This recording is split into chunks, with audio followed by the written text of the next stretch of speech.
ಪಾಲಕ್ ಸೊಪ್ಪಿನ ಪಾಸ್ತಾ ಮಾಡೋದು ಹೇಗೆ ಅಂತ ನೋಡೋಣ ಬನ್ನಿ. ಇದು ತುಂಬಾ ಹೆಲ್ದಿ ಇದೆ ಮತ್ತೆ ತುಂಬಾ ಈಸಿನೂ ಕೂಡ.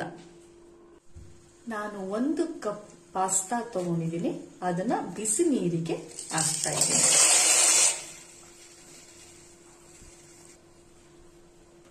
ಒಂದು ಸ್ಪೂನ್ ಆಯಿಲ್,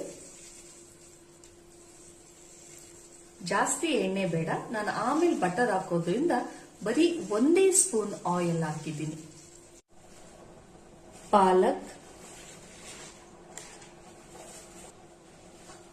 ಬಾದಾಮಿ, ಲೆಮನ್ ಹಾಕ್ತಾ ಇದ್ದೀನಿ. ಅದು ಕೂಡ ನಮಗೆ ಎಷ್ಟು ಬೇಕಷ್ಟು ಹಾಕ್ಬೋದು. ತುಂಬಾ ಹುಳಿನೂ ಬೇಡ ಅಂದ್ರೆ ನಮ್ಗೆ ಎಷ್ಟು ಬೇಕಷ್ಟು ಸ್ವಲ್ಪ ಹಾಕೊಂಡ್ರು ಸಾಕಾಗುತ್ತೆ. ನಾನಿಲ್ಲಿ ಅರ್ಧ ಹಾಕಿದ್ದೀನಿ ಅಷ್ಟೇ. ಚೀಸ್ 1 ಸ್ಲೈಸ್ ಹಾಕ್ತಾ ಇದ್ದೀನಿ. 1 ಸ್ಪೂನ್ ಬಟರ್,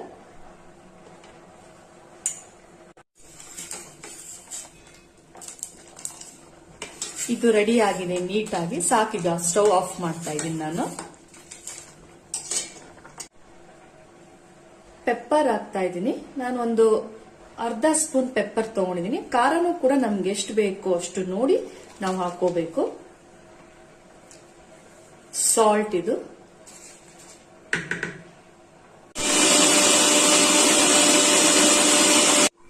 ನೋಡಿ ನಾ ಎಲ್ಲ ಪೇಸ್ಟ್ ಮಾಡಿದೆ, ಈ ರೀತಿ ಆಗಿದೆ. ಈಗ ಇದನ್ನ ಫ್ರೈ ಮಾಡೋಣ. ನಾನು ಏನ್ ಬಾಯ್ಲ್ ಮಾಡಿದ್ದೆ ಪಾಸ್ತಾ ಅದನ್ನ ಇಲ್ಲೇ ಹಾಕ್ತಾ ಇದ್ದೀನಿ. ಇದನ್ನ fry ಮಾಡಬೇಕೀಗ. 1 spoon butter,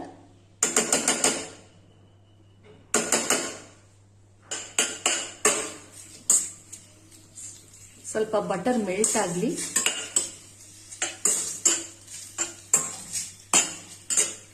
butter melt ಆಗ್ತಾ ಇದೆ. ಈಗ ನಾನು ಏನ್ ಪೇಸ್ಟ್ ಮಾಡ್ಕೊಂಡಿದ್ದೆ ಆ ಪೇಸ್ಟ್ ಅನ್ನ ನಾನು ಇಲ್ಲಿ ಹಾಕ್ತಾ ಇದ್ದೀನಿ. ಮತ್ತೆ ಸ್ಟವ್ ಸಿಮ್ಮಲ್ಲೇ ಇರ್ಬೇಕಿದು, ಸ್ಟವ್ ಜಾಸ್ತಿ ನಾವು ಉರಿ ಮಾಡಬಾರ್ದು. ಈಗ ನಾನು ಮಾಡ್ಕೊಂಡಿದ್ದಂತಹ ಪೇಸ್ಟ್ ಅನ್ನ ಇಲ್ಲಿ ಹಾಕ್ತಾ ಇದ್ದೀನಿ. ಇದೊಂದು 5 ಮಿನಿಟ್ಸ್ ಫ್ರೈ ಆಗಬೇಕು ನೀಟಾಗಿ.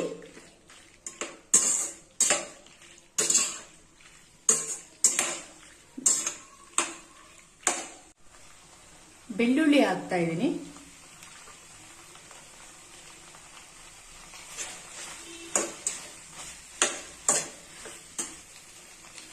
ಸ್ವಲ್ಪನೇ ಉಪ್ಪು, ನಾನು ಆಲ್ರೆಡಿ ಉಪ್ಪು ಹಾಕಿರೋದ್ರಿಂದ ನಾನು ಇಲ್ಲಿ ಸ್ವಲ್ಪ ಉಪ್ಪು ಹಾಕ್ತಾ ಇದ್ದೀನಿ. ಫ್ರೈ ಮಾಡೋಣ. ಒಂದು 5 ಮಿನಿಟ್ಸ್ ಫ್ರೈ ಆಗಬೇಕಿದು ನೀಟಾಗಿ. ಒಂದು 5 ಮಿನಿಟ್ಸ್ ಕ್ಲೋಸ್ ಮಾಡಿಡೋಣ ಇದನ್ನ. ನಾನು 5 ನಿಮಿಷ ಇದನ್ನ ಕ್ಲೋಸ್ ಮಾಡಿ ಬೇಯಿಸಿದ್ದೀನಿ. ಈಗ ಇದು ರೆಡಿ ಆಗಿದೆ.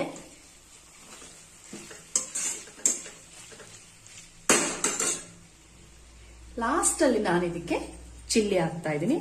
ಖಾರ ನೋಡಿ ಹಾಕಿ, ನಿಮ್ಗೆ ಎಷ್ಟು ಬೇಕಷ್ಟು. ತುಂಬಾ ಖಾರ ಇದ್ರೂ ಅಷ್ಟು ಟೇಸ್ಟ್ ಇರಲ್ಲ ಅದರಿಂದ.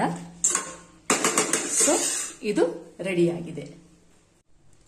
ಲಾಸ್ಟ್ ಅಲ್ಲಿ ನಾನು 1 ಸ್ಲೈಸ್ ಚೀಸ್ ಹಾಕ್ತಾ ಇದ್ದೀನಿ. ಈಗ ಇದನ್ನ ಕ್ಲೋಸ್ ಮಾಡಿ 1 ನಿಮಿಷ ಅದು ಮೆಲ್ಟ್ ಆಗಕ್ಕೆ ಬಿಡಬೇಕು. ಆಮೇಲೆ ಇದು ಕಂಪ್ಲೀಟ್ ರೆಡಿ ಆಗಿದೆ. ನೋಡಿ ಈ ರೀತಿ ರೆಡಿ ಆಗಿದೆ. ಮಕ್ಕಳು ಟಿಫನ್ ಬಾಕ್ಸ್ ಹಾಕ್ಬೋದು. ಮತ್ತೆ ನಾವು ಪಾಲಕ್ ಹಾಕೋದ್ರಿಂದ ಅದು ಆರೋಗ್ಯಕ್ಕೂ ಕೂಡ ತುಂಬಾ ಒಳ್ಳೆಯದು. ಒಂದ್ಸಲ ಮನೆಯಲ್ಲಿ ಟ್ರೈ ಮಾಡಿ. Thank you.